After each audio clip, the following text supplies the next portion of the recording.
Legislation has been introduced into the Victorian and New South Wales Parliament seeking to become the first jurisdictions to legalise euthanasia since the Northern Territory's brief window in the 1990s.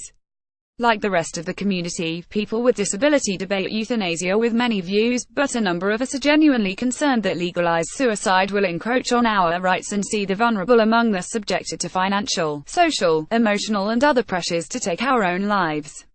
We have cause to be concerned about perverse outcomes if euthanasia is adopted in Australia.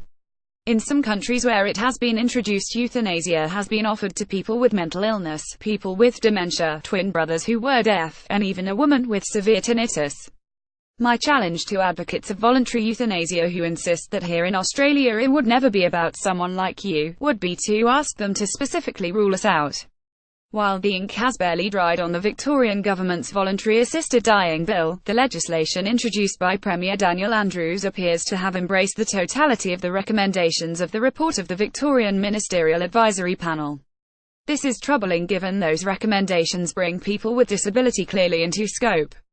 The panel recommends that disability does not satisfy the eligibility criteria for access to voluntary assisted dying, nor does disability exclude a person from eligibility to access voluntary assisted dying, while the bill says that a person is not eligible only because the person has a disability. Confused? Well, you're not the only one. This troubling recommendation, that euthanasia should be a choice for us without meeting the eligibility criteria, misunderstands the factors which make too many of us eligible in the first place. As I write this, I can easily picture the comments underneath: it's a choice and if you don't want it, don't ask for it. They're understandable, but they gloss over justified and reasonably held concerns. The reality is that people like me don't get choices in too many areas of our lives. That includes a preventative and tertiary health system that is staggeringly unfriendly to us, even if people with disability and/or chronic conditions should be their best customers. When the panel was trying to grapple with the issue of where to draw the line for people with disability, they used an example which perfectly crystallizes this lack of meaningful choices in the health system and makes euthanasia such a worrying threat to our lives.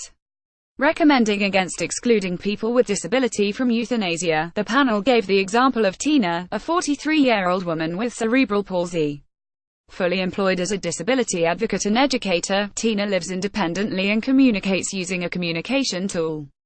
6 months ago, Tina was diagnosed with an aggressive cancer for which she has now exhausted all treatment options. The panel felt that Tina should be offered euthanasia because her request was voluntary and enduring. What's also enduring but decidedly involuntary is the chronic lack of access to our health system for many people with a disability like Tina's. Back in 2003, a community advocacy group, Access for All Alliance, undertook a survey of all general practices around Australia to identify which provided access to adjustable height examination beds. The survey showed that of the 3,553 response, there were just over 14,000 fixed height examination beds and only 719 adjustable height examination beds. An open letter from the Human Rights Commission found that in many situations patients, particularly women with disability, do not get a service at all because of the inaccessibility of fixed-height examination beds. One woman had not had a pap smear for 10 years because her doctor could not transfer her onto the fixed-height examination bed.